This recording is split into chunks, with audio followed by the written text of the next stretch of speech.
Denji se ferra com tanta frequência que ele já adota uma postura pessimista de eu vou me machucar de novo. Até porque o histórico dele com mulheres não é lá muito favorável, né? Mas será mesmo que a história vai se repetir? E no final, a Asa teve uma atitude surpreendente. Mas o que será que ela realmente pretende? Por outro lado, agora tá parecendo que o demônio da morte não vai demorar muito pra chegar, e isso é algo que me deixa muito no hype. Mas enfim, vamos conversar sobre isso e outras coisas que aconteceram nesse capítulo. Então fique comigo nesse vídeo até o final.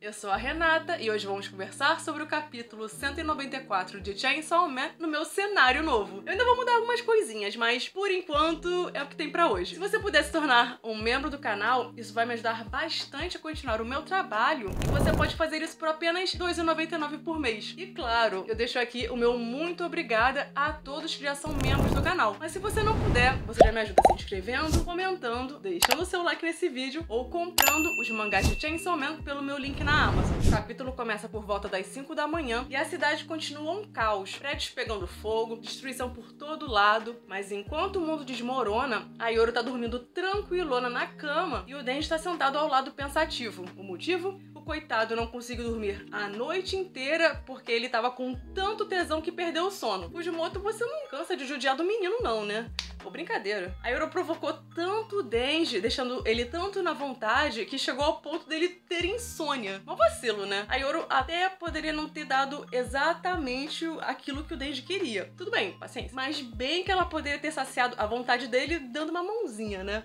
Enfim, uma coisa que me chamou a atenção é onde diabos eles estão dormindo. Afinal, o Denji teve a sua casa incendiada e a Asa transformou o seu apartamento em espada. Então, os dois estão desabrigados. No caso, eles dormiram naquele mesmo restaurante do Gyoza, onde a Yoru matou o gerente. Eu não lembro agora de cabeça se era mesmo o gerente. Eu acho que sim. Mas era algum funcionário do restaurante. Nesse painel, o Denji olhou pra Yoru dormindo e o mangá deu um close nos peitos dela pra ilustrar aonde o Denji estava olhando. E aí, nessa hora, eu aposto que todo mundo pensou: pronto, o Denji vai lá fazer fonfon na Yoru. Mas nada disso. Aqui rola uma quebra de expectativa sensacional. O Denji até esticou a mão como se fosse fazer uma saliência, mas no fim ele só puxou a coberta e cobriu a Yoru. O Denji até pode ter tido pensamentos impuros a olhar para os peitos da Yoru. Mas no fim das contas, o que importa é que ele foi um cavalheiro e não se aproveitou da situação. Então, ponto pro Denji. Enquanto isso, estava passando na TV uma notícia sobre a destruição de Tóquio, com mais de 900 mortos e 3.800 desaparecidos. Como já vem sendo mostrado em vários capítulos, a cidade está um completo caos, com a proliferação dos fakes do Chainsaw Man, vários incêndios, e a Yoru também deu uma ajudinha destruindo uma parte da cidade. Mas o Denji nem pareceu reagir muito a essa notícia. Em vez disso, ele começou a conversar com Pochita, como ele tem o costume de fazer, e desabafou que a Yoru era a garota mais maluca que ele já conheceu. E galera, isso quer dizer muita coisa. O Denji já teve que lidar com Makima, Reese e até Power. E mesmo assim, a Yoru superou todas elas no quesito maluquice. Ou seja, a Yoru conseguiu chegar no topo. Mas enfim, o Denji começou a abrir uns armários na cozinha e continuou conversando com Pochita, dizendo que uma garota maluca estava gostando dele. Mas aqui entra um ponto importante. O Denji refletiu que provavelmente vai acabar se machucando de novo. Ele percebe um padrão se repetindo na vida dele. Denji sempre se envolve com garotas malucas e sempre acaba se ferrando. E aí, contrariando o que muita gente adora criticar, afirmando que o Denji nunca muda, pois é, no momento em que ele tem essa percepção de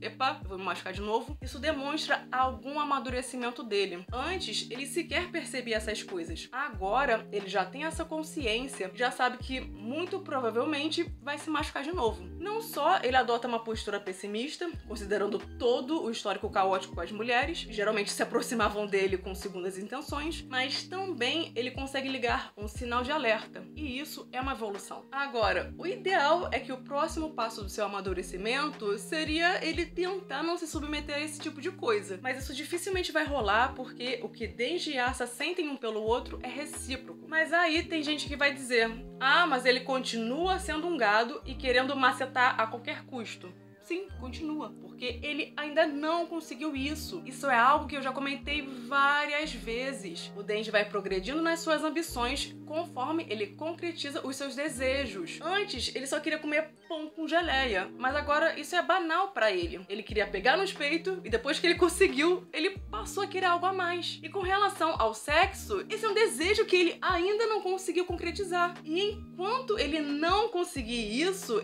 esse desejo vai continuar martelando na cabeça dele e vai continuar sendo a sua prioridade. E sinceramente, quem sou eu pra julgar os sonhos do Denji? Cada um sabe de si e cada um tem os seus próprios sonhos. Então, eu não sou ninguém pra criticar ou julgar o desejo do Denji. Cada um tem as suas próprias expectativas sobre o futuro. E julgar o sonho do Denji como algo banal ou idiota também envolve ignorar tudo que aconteceu na vida dele. Ele é um cara que passou uma boa parte da vida sozinho, só com Potita. Então, ele realmente tem uma carência afetiva. Além do mais, ele é um adolescente. Então, nada mais natural que ele tenha o desejo de ter uma namorada e queira macetar. E quem sou eu pra dizer que o meu sonho é mais importante ou melhor que o sonho do Denji? Eu não sou ninguém. E se eu pensasse de forma diferente, eu estaria tendo uma postura arrogante de dizer que os meus sonhos são melhores do que o do Denji. Cada um tem o seu próprio sonho e não cabe ninguém julgar se um sonho é melhor do que o outro, porque isso é algo muito pessoal. Passou o momento desabafo. É que tem horas que eu perco a paciência com certas coisas que eu leio e eu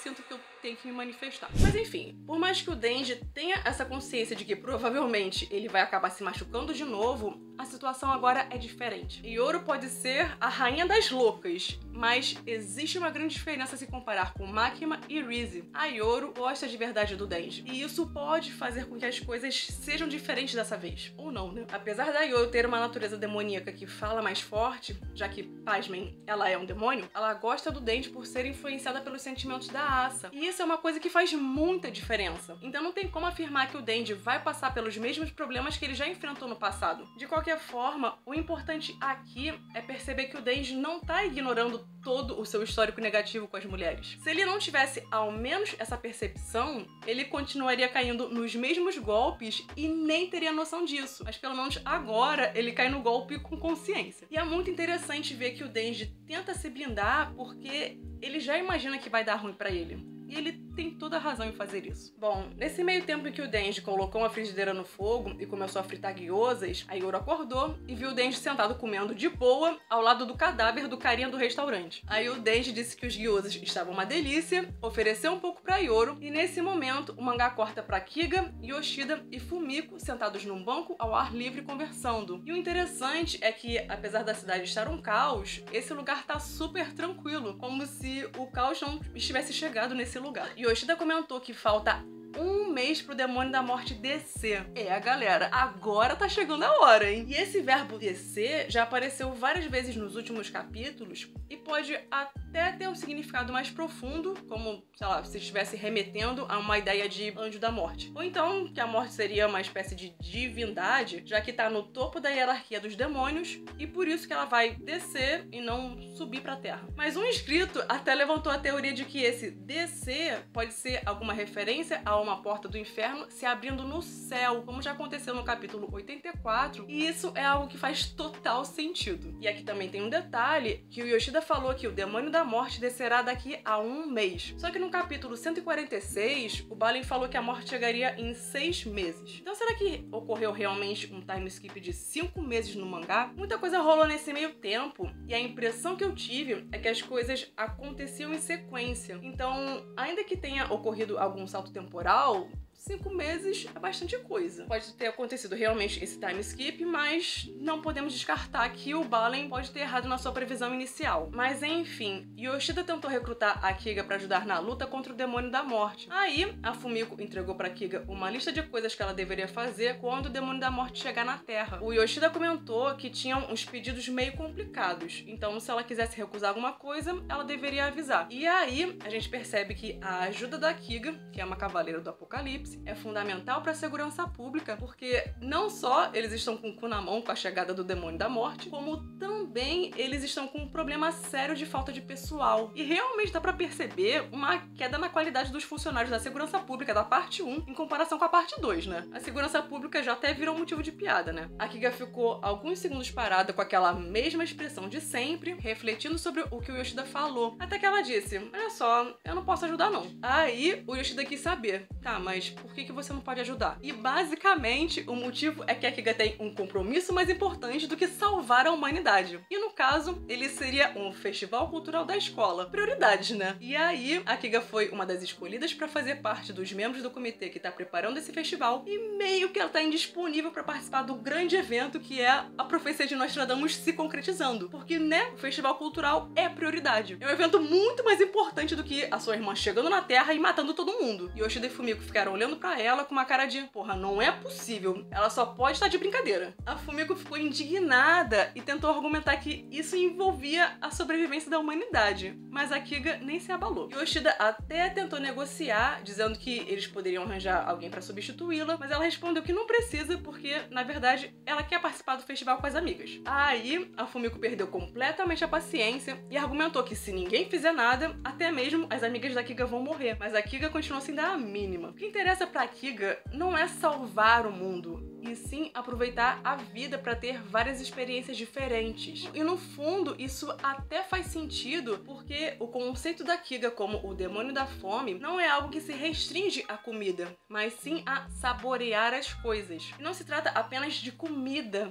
ainda que ela coma pra caramba, mas o seu conceito de saborear vai muito além disso. Pra Kiga, significa aproveitar tudo que a vida tem para oferecer, pessoas, experiências e momentos únicos. E essa fala da Kiga reforça uma ideia que eu já tinha trazido há um tempo atrás. O conceito da fome em Chainsaw Man não parece se limitar à necessidade física de se alimentar. A fome pode ser por conhecimento, por poder, por novas experiências, por se conectar com pessoas, coisas que podem despertar um desejo intenso. Pelo menos é o que eu penso. E isso faz um certo sentido quando pensamos nas habilidades da Kiga, que tem o poder de controlar quem tá faminto, mas não necessariamente faminto é no sentido literal de passar fome. Então, eu imagino que se alguém tem um desejo profundo por algo, seja poder, amor, experiências ou qualquer outra coisa, talvez a Kiga possa influenciar essa pessoa de alguma forma. E se esse for o caso, isso abre um leque enorme de possibilidades. Inclusive, podemos aplicar essa teoria ao próprio Denji. Ele tem fome de amor, fome de conexão, fome de ter uma namorada e viver um relacionamento de verdade. Então, será que ele poderia ser suscetível aos poderes da Kiga? Bom, eu pensei nessa teoria meio doida, mas aí depois vocês comentem aí se ela faz algum sentido. A Kiga revelou que só passou a conviver com Denji, Asa e Yoru porque ela gostava de ver a cara de aflição que eles faziam, porque pra ela isso era divertido. Ela se alimenta dessas interações porque isso adiciona sabor à sua existência. Falei bonito, né? Por outro lado, ajudar a segurança pública não tem nenhuma graça pra ela porque ela não consegue saborear a vida fazendo isso. Então, simplesmente, isso não vale o seu tempo. No final das contas, a ideia da Kiga de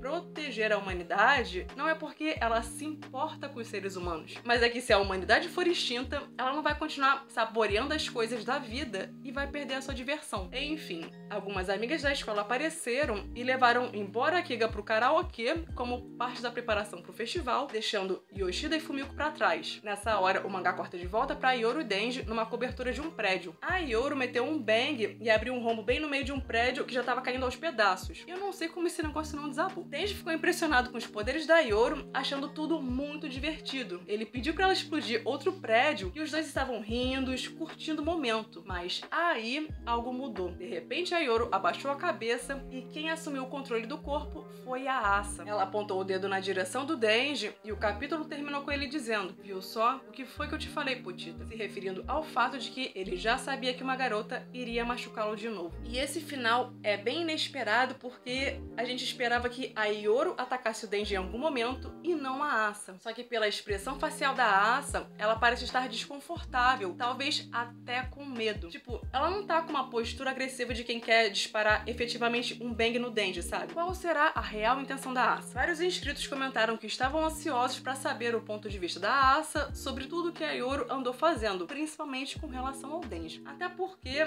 além das saliências, a Yoru também confessou que a Asa gostava do Denji, o que é algo muito íntimo, né? Será que ela tá pistola por conta de tudo que a Yoru andou aprontando enquanto tava na posse do seu corpo? Pode até ser, mas uma outra possibilidade é que ela sabe exatamente o que a Yoru quer fazer com o Denji, no caso, transformá-lo em arma, né? E o que a Asa poderia fazer pra tentar proteger o Denji? O jeito seria meio que deixar o Denji o mais longe possível dela, ou melhor dizendo, da Yoru. Ou seja, mesmo gostando do Denji, talvez a melhor solução seja se afastar dele, porque quem sabe assim ela conseguiria salvar a vida do Denji, já que ele não estaria mais por perto. E é interessante observar que quando o Denji, no início do capítulo, falou "eu vou me machucar de novo", essa cena do final poderia até gerar a interpretação de que o Denji poderia se machucar no sentido de sair com ferimentos físicos, já que a Asa pode lançar um bang a qualquer momento. Mas não, o Denji está se referindo a se machucar internamente, no sentido de ter mais uma decepção amorosa pra coleção, né? Até porque, em regra, o Denji consegue se curar dos ferimentos físicos. Basta ingerir sangue e alguém puxar a cordinha da motosserra. Mas já os ferimentos do coração, esses são mais difíceis de curar. Então, se a intenção da Asa é se afastar do Denji, ainda que ela esteja pensando no bem dele, em protegê-lo e tal, na prática, isso significa que o Denji não só teria mais uma decepção amorosa, como também ficaria sozinho de novo. Afinal, pra ele, Asa e Yoru foram as únicas que sobraram por perto. Realmente, Fujimoto não dá um dia de paz pro Denji, né? Coitado. Semana que vem teremos um novo capítulo, e se você curtiu o vídeo, eu te peço pra clicar no like e se inscrever no canal, caso ainda não seja inscrito. E se puder, se torne um membro do canal, porque isso vai me ajudar bastante. E vale a pena ativar as notificações para que você seja avisado assim que sair o próximo review. Bom, esse foi o vídeo de hoje, eu vou ficando por aqui, até breve!